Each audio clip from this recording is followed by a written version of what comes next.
సంస్కృతి సంపద యూట్యూబ్ తరపున అందరికీ స్వాగతం. శ్రీ లలిత సహస్రనామావళి సామాజిక దృక్పథం అనే శీర్షికలో శ్రీ వింజమూరి బాలమురళి గారు ధారావాహిక ప్రసంగం చేస్తున్నారు. వారి ధారావాహిక ప్రసంగంలో ఈరోజు 50వ ప్రసంగం చేస్తున్నారు. శ్రీ బాలమురళి గారికి స్వాగతం. ధన్యవాదాలు సార్. సంస్కృతి సంపద వీక్షకులందరికీ ఆహ్వానం పలుకుతూ శ్రీ లలితా పరాభట్టారిక యొక్క నామ వైభవాన్ని సామాజిక దృక్పథంతో అవగాహన చేసుకునేటువంటి ఈ మహాయజ్ఞంలో భాగంగా ఈరోజు మనం ఎప్పటిలాగే అమ్మవారి యొక్క నామాలని పునశ్చరణ చేసుకుంటూ ముందుకు కొనసాగుదాం.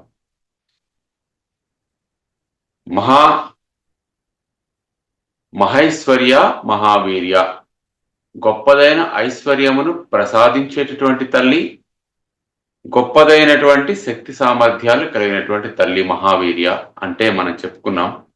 అలాగే అమ్మవారి యొక్క మరి యొక్క గుణం ఏమిటి అంటే మహాబల. ఇంతకుముందు మహాసత్వ అని చెప్పుకున్నాం. సత్వము అన్నా బలము అన్నా ఒకటే అని మనకు అనిపిస్తాయి, కానీ అనంతమైనటువంటి బల సంపన్నురాలు అనేది మనం ఇక్కడ చెప్పుకోవాల్సినటువంటి నామం అన్నమాట. అనంతమైనటువంటి బలము అంటే ఎలా వస్తుంది అంటే విపరీతమైనటువంటి ఎవరికీ లేనంతటి బలము తనకు కాని ఉన్నట్లయితే అటువంటి బలాన్ని మనం అనంత బలము అంటాం. అంటే అంతము లేనటువంటి బలం కలిగినటువంటిది అమ్మవారు. అది మనం చెప్పుకోవాల్సినటువంటిది అన్నమాట. కాబట్టి మహాసత్వ అంటే గొప్పదైనటువంటి సత్వము బలం కలిగినటువంటిది. ఈ నామం కూడా అటువంటిదే. మహాబలాయ నమః అని ఈ 4 అక్షరాల నామాన్ని మనం ఉచ్చరించేటప్పుడు చెప్పుకోవాలి. అయితే ఈ బలాలకి కొన్ని స్థాయిలనే ఉంటాయి. ఏమిటంటే చివరి స్థాయిలోని బలాన్ని మహాబల స్థాయి అంటారు. మహాబల సంపన్నురాలైన అమ్మవారిని మహాబల అంటారు. అసలు బలం గలవారిలోని బలం అమ్మవారి. అసలైన మేము చాలా బలవంతులు అని చెప్పుకునేటువంటి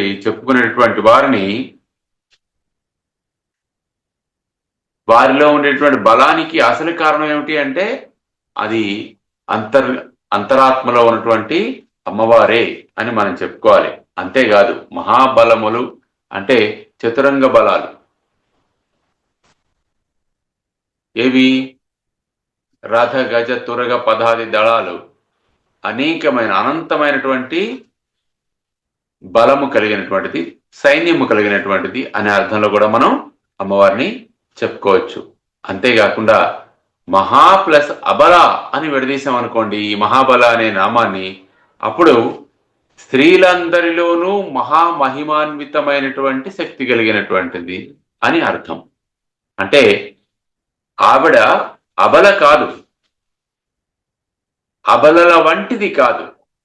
తాను స్త్రీ అయినా సరే స్త్రీలందరిలోని కూడా శ్రేష్టమైనటువంటి లక్షణములు కలిగినటువంటిది కనుక అమ్మవారు మహాబల అని మనం చెప్పుకోవచ్చు. బలం అంటే భౌతిక బలం అని మాత్రం చెప్పుకోకూడదు. అంటే ఈ శరీరానికి సంబంధించిన బలమే బలం అని కాదు. అది బుద్ధికి సంబంధించింది అవ్వచ్చు, తపస్సుకు సంబంధించిన అవ్వచ్చు, అర్ధబలం అవ్వచ్చు, అంగబలం అవ్వచ్చు, ఏదైనా బలమే. మనకి ఆత్మస్థైర్యాన్ని, గుండె ధైర్యాన్ని ఇచ్చేటువంటి శక్తి ఏదైనా బలమే. కాబట్టి ఇవన్నీ సంపూర్ణంగా ఎవరికైనా ఉంటాయా మానవులకి అంటే ఉండవు. కానీ అన్నీ కూడా తనలో ఉండేది, తన చుట్టూ ఉండేది, తనతో ఉండేది ఎవరు అంటే ఆ శ్రీమాత, శ్రీ మహారాజ్ఞి. కాబట్టి ఆమె మహాబల అనే నామానికి ఖచ్చితంగా ఉచితమైనటువంటి ఉదాహరణగా నిలుస్తుందన్నమాట. తర్వాత మహాబుద్ధి. అమ్మవారి దగ్గర ఉన్న మరో గుణం ఏమిటి అంటే బుద్ధి. అద్వితీయమైనటువంటి బుద్ధి, మహాబుద్ధి. మామూలు బుద్ధి కాదు, పోలిక చెప్పలేనంతటి బుద్ధి. అంటే అంత బుద్ధి ఎవరి దగ్గర ఉన్నది అంటే ఇంకెవరి దగ్గర లేదు. ఇంకే జీవిలోని కానీ ఇంకే పదార్థంలో కానీ అంతటి బుద్ధి లేదు. ఇక్కడ బుద్ధికి మనస్సుకి కూడా ఒక చిన్న చిన్న వ్యత్యాసం ఉంది. ఏమిటది? వ్యక్త రూపాలని తెలుసుకోగలిగేటువంటి శక్తిని మనస్సు అంటారు. అలాగే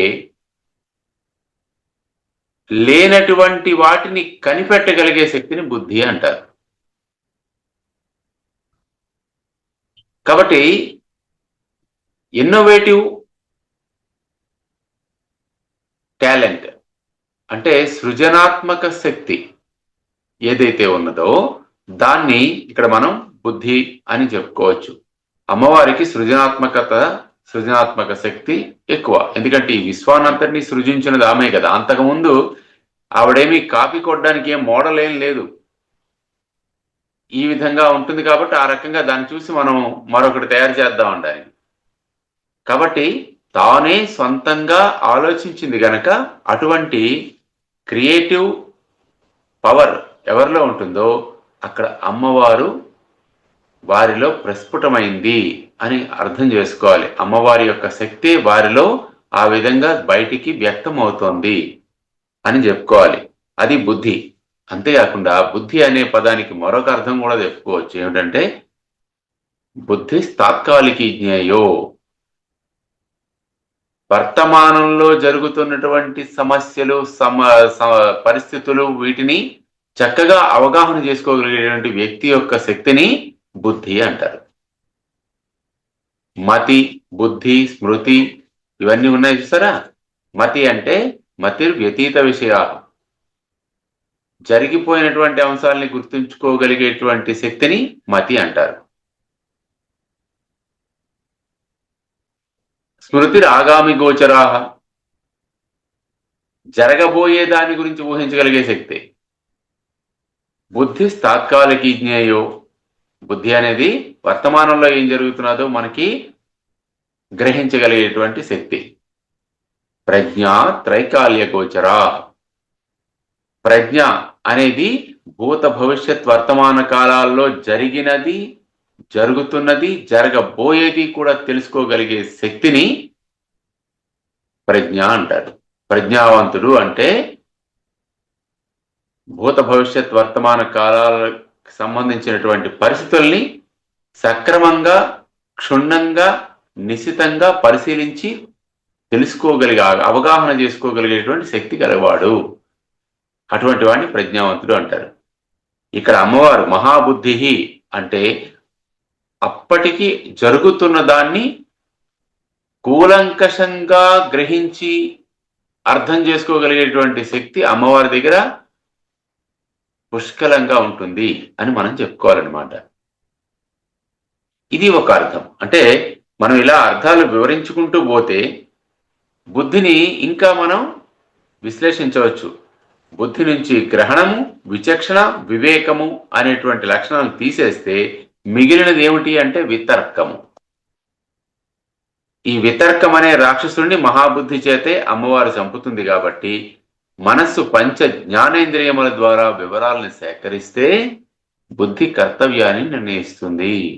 మనస్సు అనేది జ్ఞానేంద్రియాల ద్వారా, కళ్ళు ద్వారా, ముక్కు ద్వారా, నోటి ద్వారా, చెవుల ద్వారా, చర్మం ద్వారా మనం గ్రహించినటువంటి సమాచారాన్ని మనస్సు బుద్ధికి అందజేస్తుంది. బుద్ధి ఏం చేస్తుంది? కర్తవ్యాన్ని తెలియజేస్తుంది అనమాట. ఇక్కడ వేడిగా ఉంది అనేటువంటి దాన్ని మనస్సు గ్రహించి మెదడుకి పంపిస్తే మెదడు వెంటనే ఏం చేస్తుందంటే అక్కడ నుంచి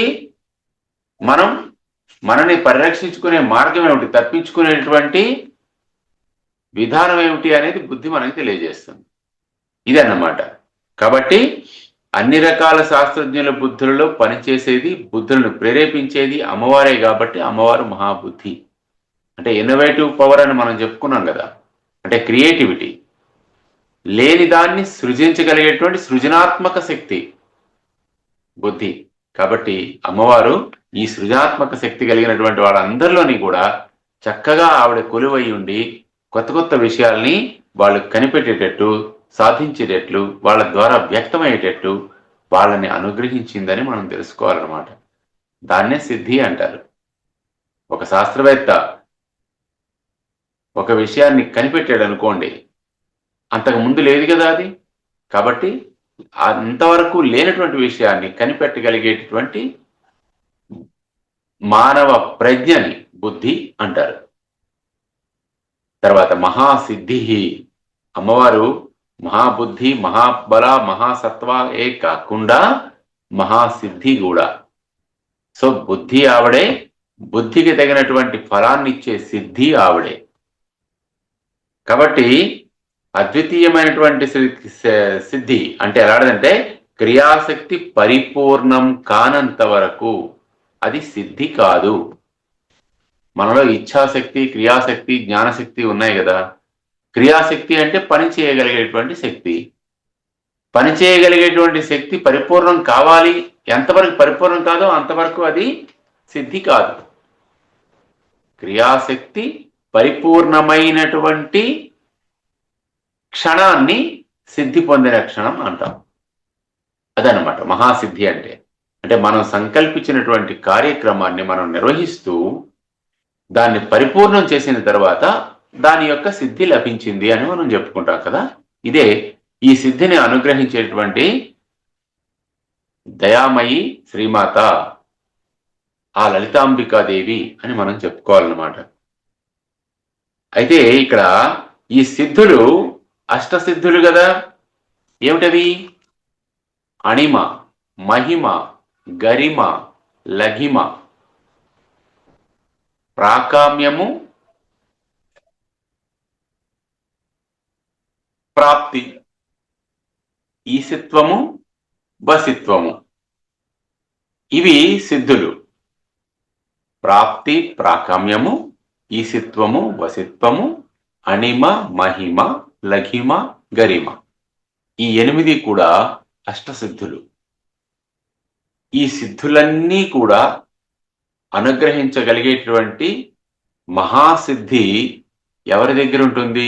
ఈ సిద్ధులన్నిటినీ తన చుట్టూ కూడా పెట్టుకొని ఉండేటువంటిది అమ్మవారు అన్నమాట.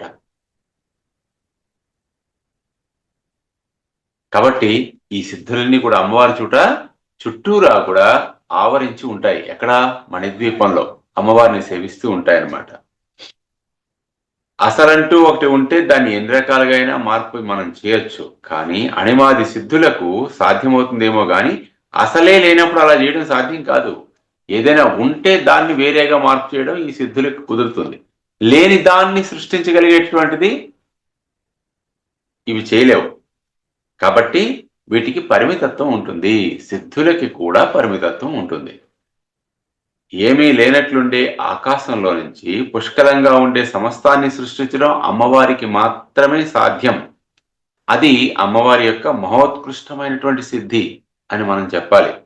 దాన్నే మహాసిద్ధి అంటారన్నమాట. అందువలన మహాసిద్ధి నమః అని ఈ నామంతో మనం అమ్మవారిని ధ్యానించాలి. చిత్తశుద్ధి లేకపోయినా సిద్ధులు చేకూరవచ్చో గాని చిత్తశుద్ధి లేకపోయినా సిద్ధులు పొందవచ్చునేమో, ఒకానొకచో పొందవచ్చు. కానీ మహాసిద్ధి లేకపోతే మనం ఇటువంటి శక్తుల్ని పొందలేం. మహాసిద్ధి అమ్మవారు. ఆ శ్రీమాత యొక్క కరుణ లేకపోతే మనం అసలు ఏ శక్తిని కలిగి ఉండలేం. మనలో ఉండేటువంటి శక్తియే శివం. కాబట్టి ఆ శివశక్తి ఎప్పుడూ కూడా చైతన్యవంతంగా ఉండడానికి కారణం ఏమిటి అంటే ఆ శ్రీమాత అన్నమాట. అందువలన ఆ శక్తే లేకపోతే ఈ జీవుడు శివంలో ఉన్నటువంటి ఇకార రూపంలో ఉన్నటువంటి అమ్మవారు తీసేసామనుకోండి, సిలోంచి ఈ తీసేస్తే ఏమవుతుంది? శవం అవుతుంది. అంటే ఈ దేహం నిర్వీర్యమైపోయి నిశ్చైతన్యం అయిపోతుంది. చైతన్యం కోల్పోయి నిర్జీవమై పడిపోతుంది. కాబట్టి శక్తి రూపంలో ఉన్నటువంటి అమ్మవారు మనలోనే ఉన్నది, చైతన్య రూపంలో ఉన్నది, మన చిత్తములోనే కొలువై ఉన్నది. అటువంటి అమ్మవారిని మనం వశం చేసుకుంటే మహాసిద్ధి మనకి లభించినట్టు లెక్క అన్నమాట. అంతేకాకుండా అమ్మవారి యొక్క మరో లక్షణం ఏమిటంటే మహాయోగేశ్వరేశ్వరి. మహాయోగేశ్వరుడు ఎవరు అంటే యోగులందరికీ యోగి పరమయోగి పరమేశ్వరుడు కదా. ఆ పరమేశ్వరుని యొక్క ఈశ్వరి భార్య ఎవరు? మహాయోగేశ్వరేశ్వరి అని ఈ నామానికి అర్థం చేసుకోవచ్చు. అంతేకాదు మహాయోగీశ్వరులకే అధినేత నాయకురాలు అమ్మ అని కూడా చెప్పుకోవచ్చు మనం. యోగులకు అధిపతులు యోగేశ్వరులు, ఆ యోగేశ్వరులకు ఈశ్వరి అధిపతి యోగేశ్వరేశ్వరి. అంటే చూసుకోండి, అమ్మవారు యోగ సాధనలో ఉండేటువంటి వారందరికీ కూడా అత్యంత ఉన్నతమైన స్థానంలో ఉండి వారందరినీ ముందుకు నడిపించేటువంటి యోగేశ్వర ఈశ్వరి. వారందరి చేత కూడా సేవలు అందుకుని వారందరి చేత కూడా ధ్యానింపబడేది, పూజింపబడేది, అర్చింపబడేది, ఆరాధించబడేది ఆ అమ్మవారన్నమాట. పరమేశ్వరి అని మనం చెప్పుకోవాలి. అందువల్ల ఆమె మహాయోగేశ్వరేశ్వరి అని మనం చెప్పుకుంటాం. కాబట్టి ఇక్కడ విశ్వమంతా కూడా ఒక గొప్ప యోగం అనుకుంటే ఆ యోగాన్ని సృష్టించినవాడు ఎవరు? మహాయోగేశ్వరుడు.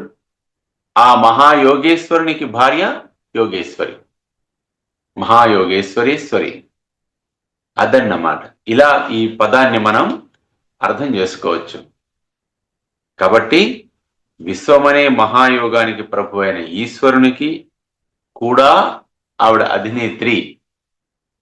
ఆయన శరీరంలో అర్ధభాగమై ఆయనని కూడా శాసించగలిగేటువంటి మహా ఇల్లాలు అమ్మవారు అని ఈ నామానికి మనం అర్థం చెప్పుకోవచ్చు అన్నమాట. ఇక్కడ సృష్టి కార్యంలో ఆయన పరమేశ్వరికి భేదం లేదు.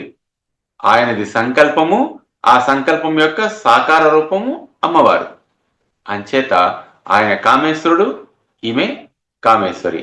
ఆయన యోగేశ్వరుడు, ఈవిడ మహాయోగేశ్వరేశ్వరి, ఆయన యొక్క భార్య. ఇలా మనం చెప్పుకుంటూ ఉంటే అమ్మవారి యొక్క ఎన్ని లక్షణాలు, ఎన్ని గుణాలు, ఎన్ని తత్వాలు మన ముందు ప్రత్యక్షమవుతున్నాయో చూడండి. ఆయా లక్షణాలలో, ఆయా నామాలలో అమ్మవారి యొక్క ఆ యొక్క ప్రత్యేకమైనటువంటి గుణాన్ని మనం గ్రహించాలన్నమాట. అది మహాయోగేశ్వరేశ్వరి అంటే. అంతేకాకుండా అమ్మవారు మహాతంత్ర అంటే ఇది 4 అక్షరాల మహాతంత్రాయై నమః, తంత్రస్వరూపిణి అమ్మవారు. ఇక్కడ తంత్రము అంటే ఏమిటి? తంతువు అంటే దారము, దారములతో కూడినటువంటి అల్లికని తంత్రము అంటారు. ఇది మామూలుగా పదాలకి చెప్పుకునేటువంటి అర్థం, సాధారణ అర్థం. అలాగా ఇక్కడ తంతువులు అంటే సమన్వయ సూత్రాలని చెప్పుకోవాలి, ఫార్ములాస్ ఆఫ్ కోఆర్డినేషన్. సమన్వయ సూత్రాలు ఏవి అంటే వేదాంగాలు, ఉపనిషత్తులు, ఇవన్నీ కూడా మనకి సమన్వయ సూత్రాలుగా మనం చెప్పుకుంటాం. అంటే వైదిక ప్రక్రియకి, కర్మకు సంబంధించినటువంటి ప్రక్రియకి కానీ, విద్యకు సంబంధించిన వివరాలను కానీ విధి విధాన సూత్రాలతో సంకలనం చేస్తే దాన్ని తంత్రం అంటారు. కాబట్టి మహాతంత్ర అంటే వేద సూత్రములతో సంకలనం చేయబడినటువంటి వైదిక కర్మ. ఆ కర్మ రూపంలో ఉండేది కూడా ఆ లలితాంబికయే అని మనం తెలుసుకోవాలి. కాబట్టి శ్రీ విద్యకు సంబంధించినటువంటి కులార్ణవ, జ్ఞానార్ణవ, నిత్యోత్సవ తంత్రాలన్నీ కూడా ఈ కోవలోకి వస్తాయి. అంతేకాకుండా కల్పసూత్రాలు, ఆగమ సూత్రాలు, ఆపస్తంభ సూత్రాలు, అశ్వలాయన సూత్రాలు అన్నీ కూడా ఈ మహాతంత్రములే. ఆ మహాతంత్రములన్నిటికీ కూడా కారణభూతమైనటువంటిది శ్రీమాత అని మనం చెప్పుకోవాలన్నమాట. బిందువు, ప్రకృతి పురుషులు, త్రిగుణాలు, అంతఃకరణ చతుష్టయం, పంచభూతాలు, పంచ తన్మాత్రలు, పంచ జ్ఞానేంద్రియాలు, పంచ కర్మేంద్రియాలు, ఇవన్నీ కూడా వీటన్నిటిని మొదలైన వాటి హేతుబద్ధమైనటువంటి వర్గీకరణతో సమస్త దేవతా సమన్వయ స్వరూపం ఏదైతే ఉందో సమస్త దేవతా సమన్వయ స్వరూపంగా ఉన్నటువంటి అసలైనటువంటి మూర్తి ఏదైతే ఉన్నదో ఆ అసలైనటువంటి మూర్తిని శ్రీతంత్రము అంటారు. ఆ శ్రీతంత్ర రూపాన్నే మహాతంత్రము అంటారు. కాబట్టి శ్రీ విద్యా రూపంలో శ్రీతంత్రముగా మనకి అర్చింపబడుతున్నటువంటి ఆ బ్రహ్మ పదార్థాన్నే మనం మహాతంత్ర అంటాం అన్నమాట. ఇక్కడ మరో విధంగా కూడా మనం వ్యాఖ్యానించుకోవచ్చు. ఏమిటంటే మన వెన్నెముకలో 64 తంత్రాల సిద్ధుల్లాగా ఉన్నా వాళ్ళు అలా ఎంతసేపు ఉండాలో ఎలా ఉండాలో వాళ్ళకి తెలియదు. స్వతంత్రత లేదు. 65వదైన స్వతంత్ర తంత్రానికి మాత్రం తనకి తాను తెలుసు. నిర్ణయించగల శక్తి, మార్చగల శక్తి, ప్రయోగ ఉపసంహరణ శక్తి, ఇవన్నీ చేయగల స్వతంత్రత ఉంటుంది. అందుకే ఆదిశంకరుల అమ్మవారిని ఉద్దేశించి ఏమంటారు? స్వతంత్రం తే తంత్రం అన్నారు సౌందర్యలహరిలో. స్వతంత్రం తే తంత్రం, నీ యొక్క తంత్రము స్వతంత్రమైనది. నీ యొక్క పరిపాలన అనేది నీ యొక్క ఇష్టం ప్రకారం జరుగుతుంది. ఇచ్ఛానుసారంగా తనకి నచ్చినట్లు పరిపాలించేది. ఇలా ఎందుకు చేస్తున్నావు అని అడిగేవాడెవడు అధికారి ఆమెకి పైన లేడు. తనకి నచ్చినట్టు చేస్తుంది. ఎందుకు చేసావమ్మా అంటే నాకు నచ్చింది అంటుంది. అదన్నమాట మహాతంత్రం అంటే.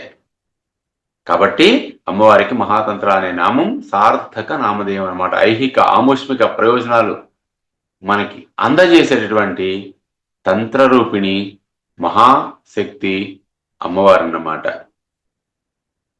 తర్వాత మహామంత్ర, అమ్మవారు మహామంత్ర స్వరూపిణి కూడా. తంత్రము అంటే ఏమని చెప్పుకున్నాం? సమన్వయం చేసేది. వైదిక కర్మలతో సమన్వయం చేసేటువంటి వైదిక సూత్రాలను సమన్వయం చేసి అర్చిస్తే అది తంత్రము అయింది. మంత్రము అంటే మరణాత్రాయతాతి మంత్ర, మరణము చేయడం వలన మనల్ని రక్షించేది, లేదా మరణము చేయడం వలన రక్షింపబడేది. ఎవరు మరణం చేస్తే వారిని రక్షిస్తుంది మంత్రం. కాబట్టి మరణాత్ త్రయతే ఇది మంత్ర, మరణశీలనాత్ ముని. అలా మరణం చేయడం వలన ఏదైతే మనం రక్షిస్తుందో అది మంత్రము. మరణము చేసేటటువంటి వాడిని ముని అంటారన్నమాట. కాబట్టి మంత్రం అనేది శబ్ద రూపంలో ఉన్నటువంటి బీజాక్షర స్వరూపము గనక శబ్దాత్మిక అయినటువంటి అమ్మవారు మంత్రాల రూపంలో మన యొక్క సాధనకి ఫలాన్ని అనుగ్రహించేటువంటి సిద్ధి స్వరూపిణి, సిద్ధిని కలుగజేసేటటువంటిది అని మనం చెప్పుకోవచ్చు. ఇక్కడ మహామంత్రం అంటే మరింత మహిమాన్వితమైన మాట. మంత్రము అంటేనే మహిమగల మాట, మహామంత్రము అంటే ఇంకా మహిమగల మాట అని చెప్పుకోవాలి. మహా అనే సంస్కృత పదానికి విరూపణ చెందింది మహా అంటే. మఘ అనేది ఒక రకమైన విరూపణ. మహాని మఘ అని కూడా అనేటటువంటి శబ్ద రూపం ఉంది. ఈ రూపంలోనే ఒక నక్షత్రం ఉంది, మఘా నక్షత్రం, మనకి తెలుసు. ఈ మఘా నక్షత్రాన్ని తెలుగులో మఖా నక్షత్రం అని కూడా అంటారు. తప్పుగా పలుకుతూ ఉంటారు. మఘ అనే పలకాలి, మఖా అని పలకకూడదు. ఈ మఘా నక్షత్రాన్ని తెలుగులో ఈ రకంగా పలుకుతారు, కానీ ఆంగ్లంలో దీన్నే మఘాస్ అంటారు. సోమర్సెట్ మాఘం అనే ఒక ప్రత్యేక ఆంగ్ల కవి ఉన్నాడు కదా. మ్యాజిక్ అనే ఆంగ్ల పదానికి కూడా ఈ మహా అనే సంస్కృత పదమే మూలమై ఉండాలి. ఇవన్నీ మనం ఆలోచించవలసినటువంటి అంశాలు. అంటే ఎంత ఆలోచిస్తూ ఉంటే, ఎంత తరిస్తే మనస్సుని తరించుట, చిలకాలి, మజ్జిగ చిరికినట్టు చిరకాలి. అలా మథించేస్తే అప్పుడు ఆ మథనంలో నుంచి వచ్చేది అమృత రూపంలో అమృత స్వరూపిణి అయినటువంటి అమ్మవారి యొక్క అసలు స్వరూపం మనకి మన దృగ్గోచరం అవుతుందన్నమాట. అంతశ్చక్షువులకు, బహిశ్చక్షువులకు కాదు. అంతర్ముఖ సమారాధ్య, ఆ విషయం మర్చిపోకూడదు. ఈ ఇంద్రియ చక్షువులకు కనిపించేది కాదు అమ్మవారు, అంతశ్చక్షువులకు కనిపించేదే అమ్మవారు. కాబట్టి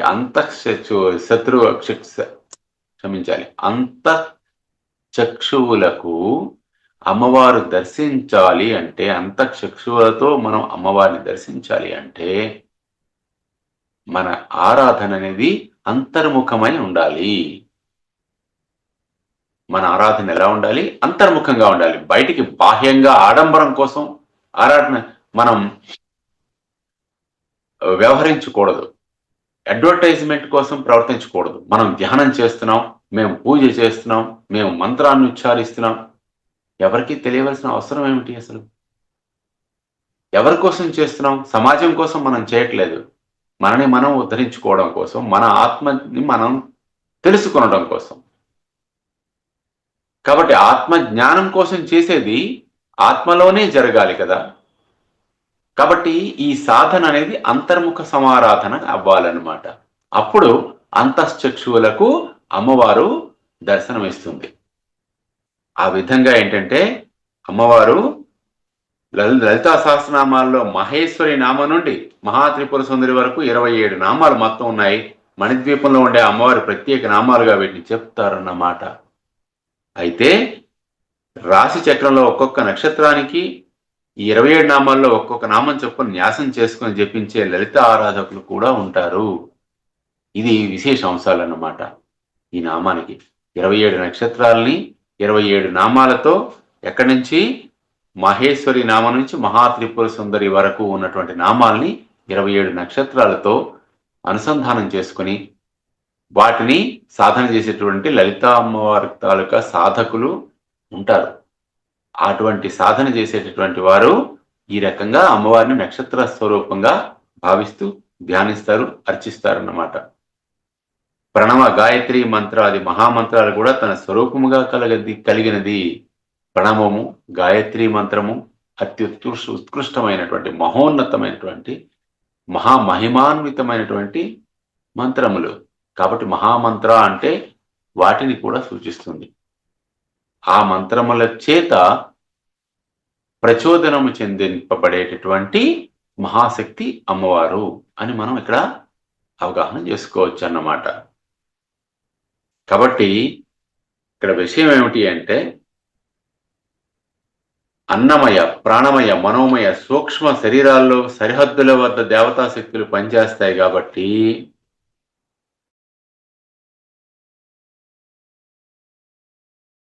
అయితే ఈ కోశాల దగ్గర ఉండేటువంటి ప్రతి శక్తి కూడా ఒక్కొక్క గ్రామ దేవత కింద లెక్క. వాటినే అంగ ప్రత్యంగ దేవతలు, దిగ్దేవతలు అని అంటారు. పదాలు వేరు. తెలుసుకునేది మన శరీరం గురించే తెలుసుకుంటున్నాం మనం.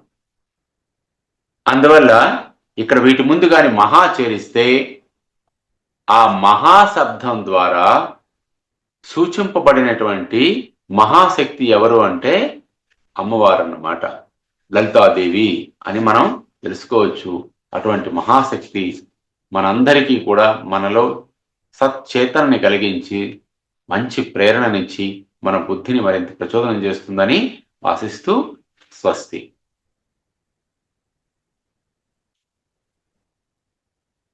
శ్రీ లలిత సహస్రనామావళి చారిత్రక సామాజిక దృక్పథం శీర్షికలో ధారావాహిక ప్రసంగం చేసిన శ్రీ బాలమురళి గారికి ధన్యవాదాలు.